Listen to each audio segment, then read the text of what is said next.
when the provinces of Judea and Samaria were occupied by the Hashemite kingdom of Transjordan, which abbreviated its name to Jordan in 1950.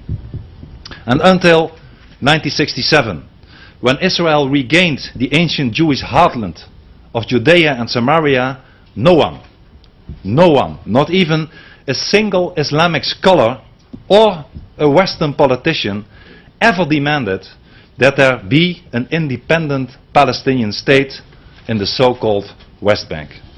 So must Israel today, must Israel trade land for peace? Should it assign Judea and Samaria to another Palestinian state, a second one next to Jordan? My friends, let me be very, very clear. The conflict in the Middle East is not a conflict of a territory, but rather an ideological battle. People are mistaken. People are so mistaken when they assume that giving up Judea and Samaria and East Jerusalem and letting the Palestinians have it will end the conflict between Israel and the Arabs. In 2005, Israel sacrificed the settlements in Gaza for the sake of peace.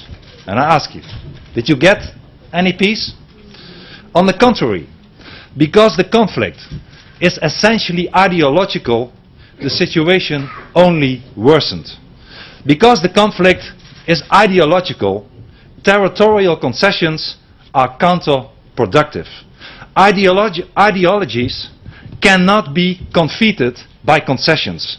They are encouraged and emboldened by it.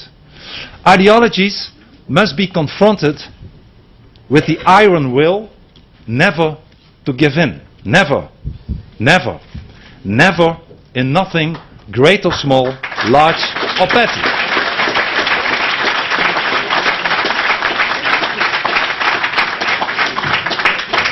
And that is the lesson which the world learned, and with those exact words from Winston Churchill when he confronted the evil ideology of Nazism.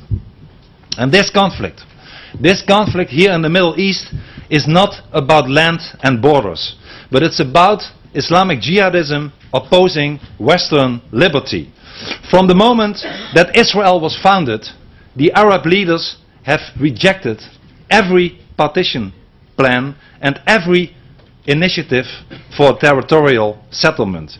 And why? Why? Because the Islamic ideology simply does not accept the concept of a Jewish state. Neither Hamas or Fatah are willing to recognize the right of the Jewish people for a state of their own in their historic homeland. No, I cannot repeat it enough, no territorial concession on Israel's part can and will ever change that. Don't let anybody fool you. Ladies and gentlemen, Israel's ideological enemies want to wipe Israel out as a nation. They simply deny the Jewish state the right to exist and to live in peace, dignity and liberty. For the sake of its own survival and security, Israel needs defendable borders. A country that is only 15 kilometers wide is impossible, almost impossible to defend. And that is an extra strategic reason why Jews need to settle in Judea and Samaria.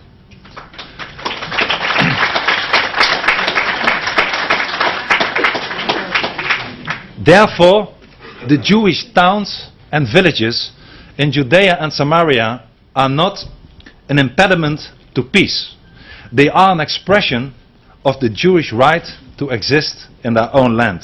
They are tiny outposts of freedom, defying ideological forces which deny not only Israel, but the entire West to live in peace, dignity and liberty.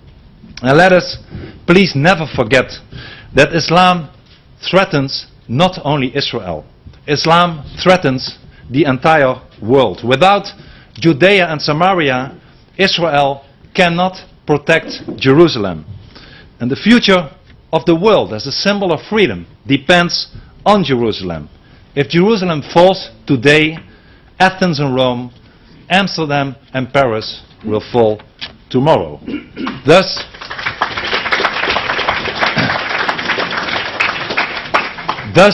Jerusalem is the main front protecting our common civilization. When the flag of Israel no longer flies over the walls of the old city of Jerusalem, the West will no longer be free. However, a peaceful solution must also be found for the many Palestinians in the refugee camps in Lebanon, Gaza and elsewhere. Each year, hundreds of millions of euros and dollars are spent on the Palestinian refugees in international aid. And the financial assistance, however, did not provide the refugees a new home, a place to live, a place to live and build for a future for their children and grandchildren. But it's obvious. It's obvious where this place should be. It should be Palestine. Just as after the Second World War, the obvious place for the German refugees from the east to go was Germany. And since Jordan is Palestine, it's the duty of the Jordanian government to welcome all Palestinian refugees who voluntarily want to settle there. And until the late 1980s, Jordan's Hashemite rulers did not deny, let's not forget, they did not deny that their country was in fact Palestine. They said it on numerous occasions.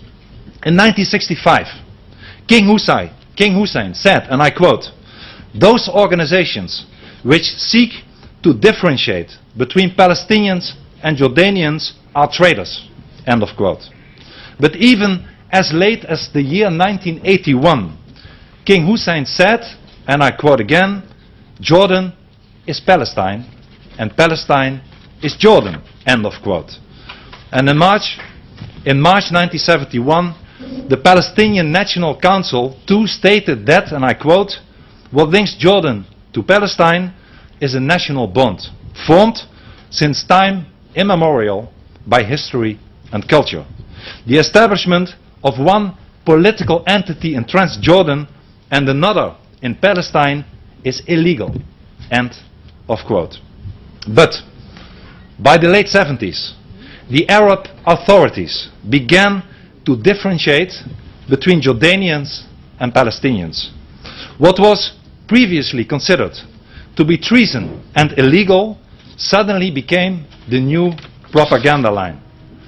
And in March 1977, a PLO executive committee member called Zahir Moursain admitted in an interview with a Dutch newspaper called Trouw, one of the worst newspapers of the world, but still, let me quote him for once.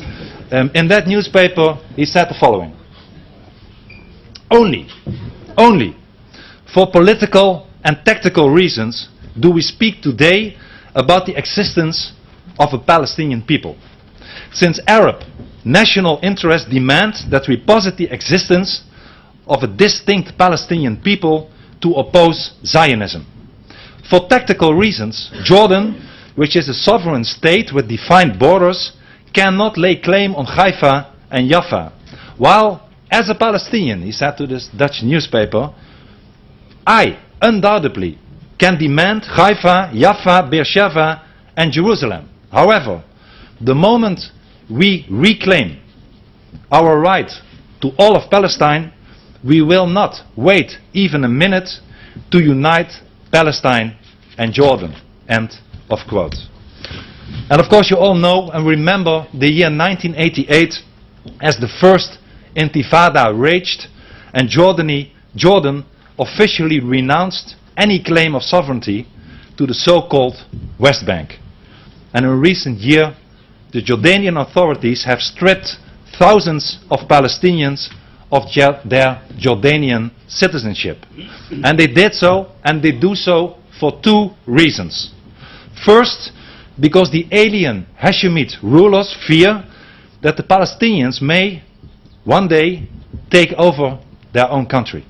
And second, because stripping Palestinians of their Jordanian citizenship support the falsehood that Jordan is not part of Palestine, and that, consequently, the Palestinians must fight Israel if they want a place of their own. But arbitrarily reducing thousands of their citizens, Jordanian citizens, to statelessness, Jordanian authorities want to force the Palestinians to turn their aspirations towards the establishment of another Palestinian state in Judea and Samaria. And this decision to them is a great injustice committed by the Hashemite rulers of Jordan, the foreign clan which the British installed. Ladies and gentlemen, I am not naive. I am not blind to the possibility that if Jordan were to be ruled by Palestinians, this might lead to a political radicalization in Jordan. However, a continuation of the present situation will most certainly lead to radicalization. So we need a paradigm shift. If we keep thinking along the same lines as we have done so far, it's sure and it's evident that no peaceful solution of the Palestinian problem is possible without endangering the existence of Israel. Resettling millions of Palestinians in these small provinces, Judea and Samaria, is simply impossible and should never happen. And to the skeptics of the concept that Jordan is Palestine, I say, what is your alternative? Leaving the present situation as it is? No, my friends. The world finally must recognize that there has been an independent Palestinian state since the year 1946, and the name is the Kingdom of Jordan. Allowing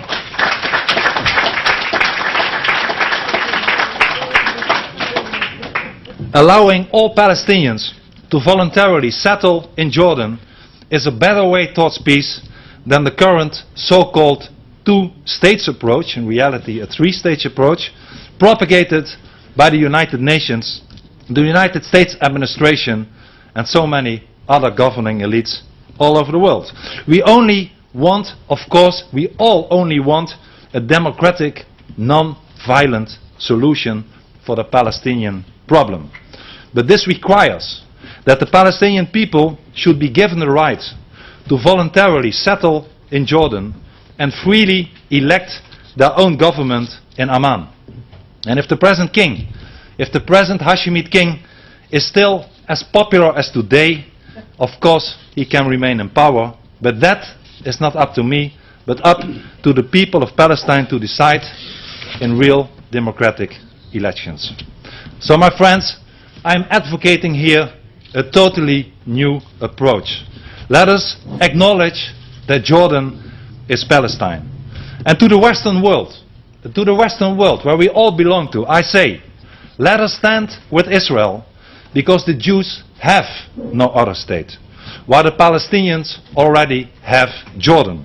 Let us stand with Israel, because the history of our civilization began here, in this land, the homeland of the Jews. Let us stand with Israel, because the Jewish state needs defendable borders to secure its own survival.